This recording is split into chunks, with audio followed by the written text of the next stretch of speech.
Alright, howdy everyone. The time is 9:03 p.m. and it is July the 4th. Happy Independence Day.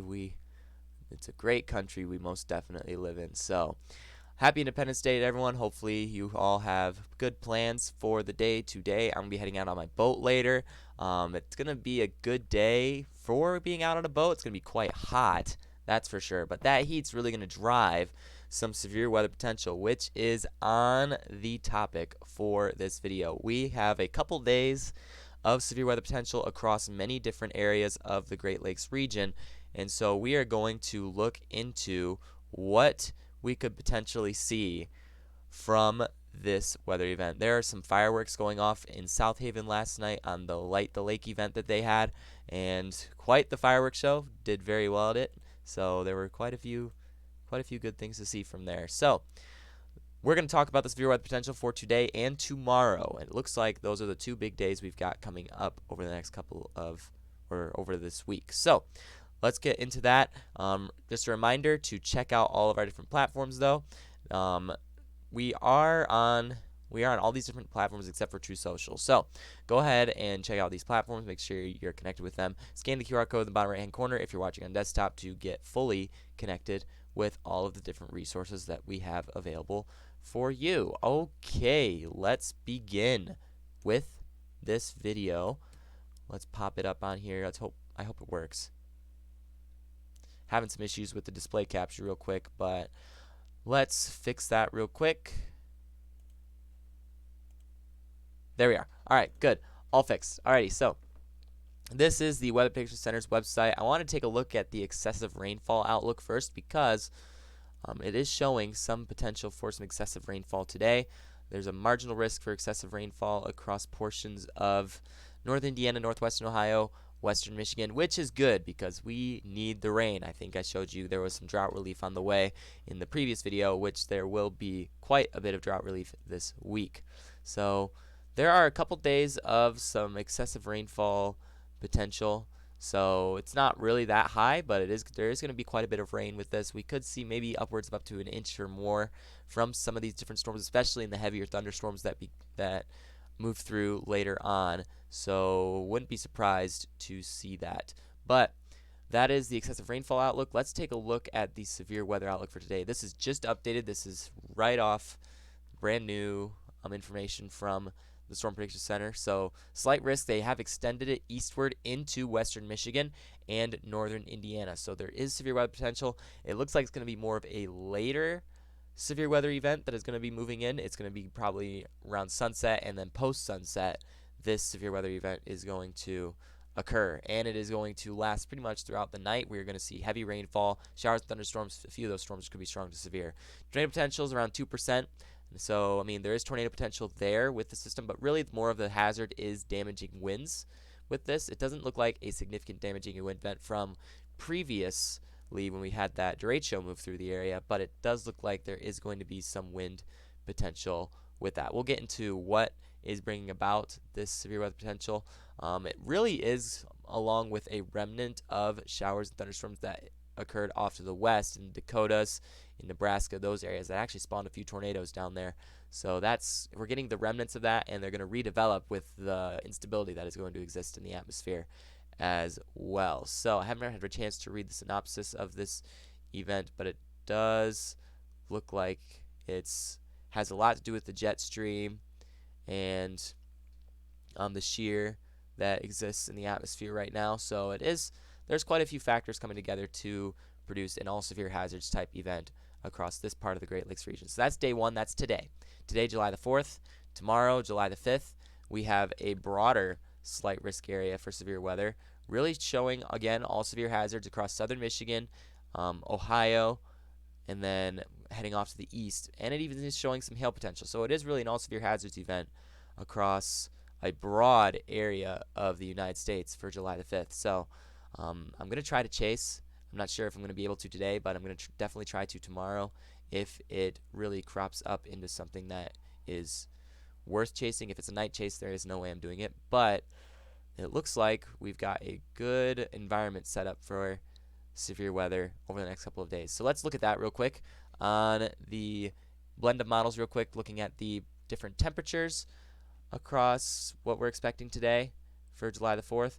Temperatures getting up to the 90s, it appears. It's actually going to be quite humid too, so it's going to actually be feel a lot hotter than it does right now, especially if you're farther off to the south. But really up if you're up in Michigan, it looks like it's going to be still feel like the 90s, just like the regular temperature said. But if you get out into southern Indiana, those different places, those places are going to feel like 100 today.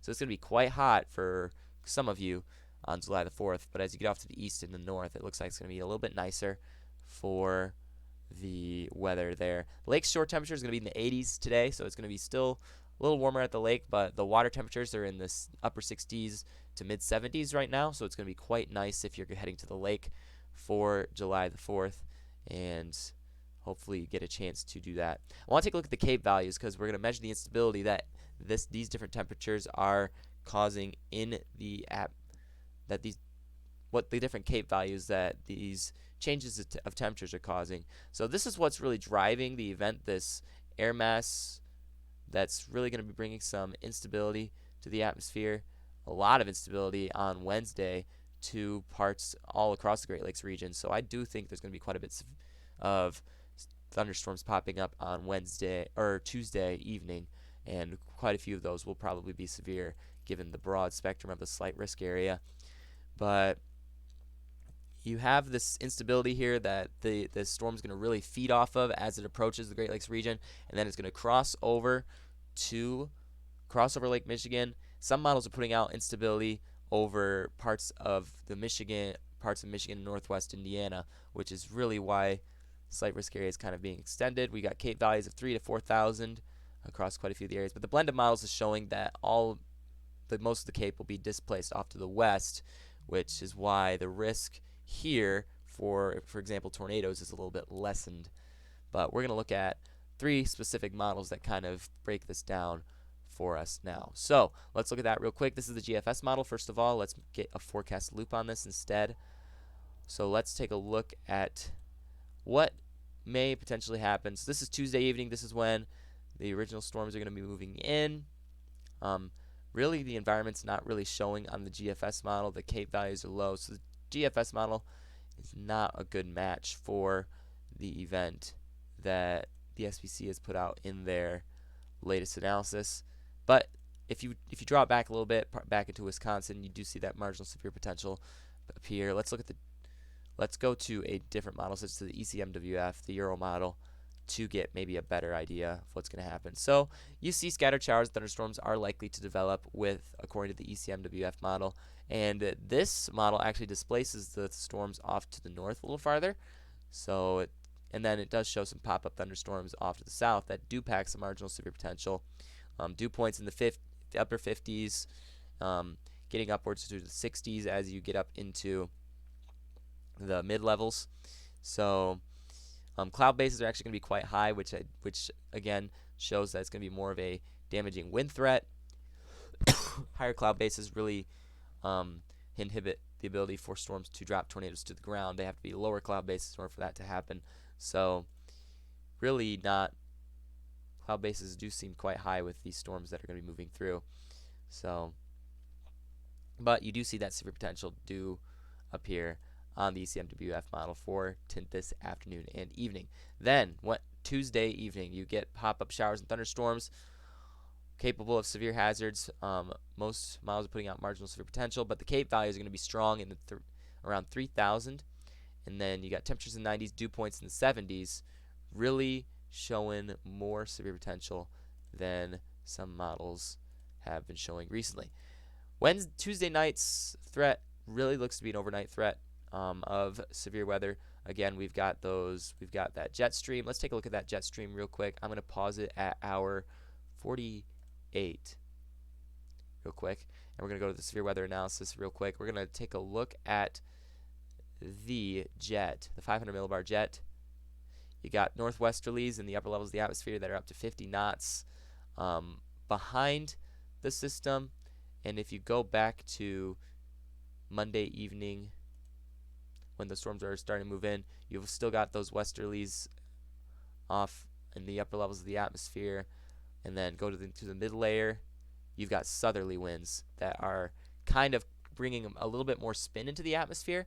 So let's take a look at the crossover between these different values.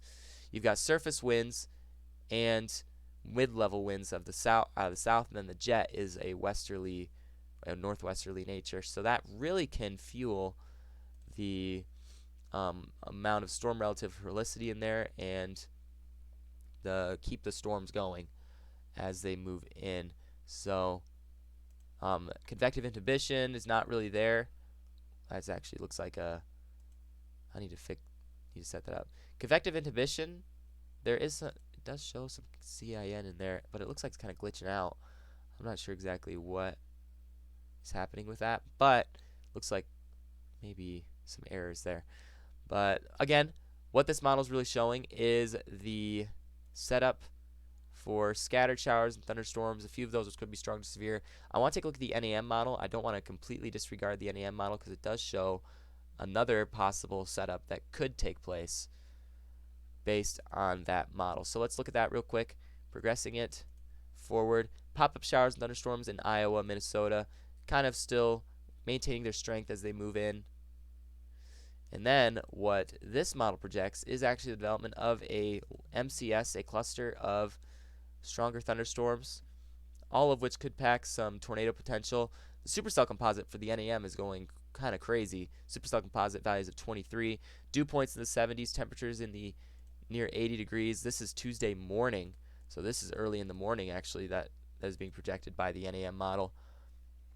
Still packing marginal tornado potential, and with Cape value, different higher dew points and different right next to the temperatures, you really got a lot of moisture in that air, and this storm could really draw a lot of strength from that. And then the hodograph kind of a little bit of an arc showing showing how the wind is moving in the atmosphere.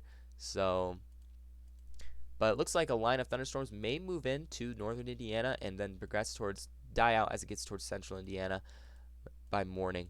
But it looks like on Tuesday, where that next severe weather potential is, you've got another line of showers and thunderstorms that could develop, and this one could be widespread across lower Michigan, going all the way down into Ohio and southward.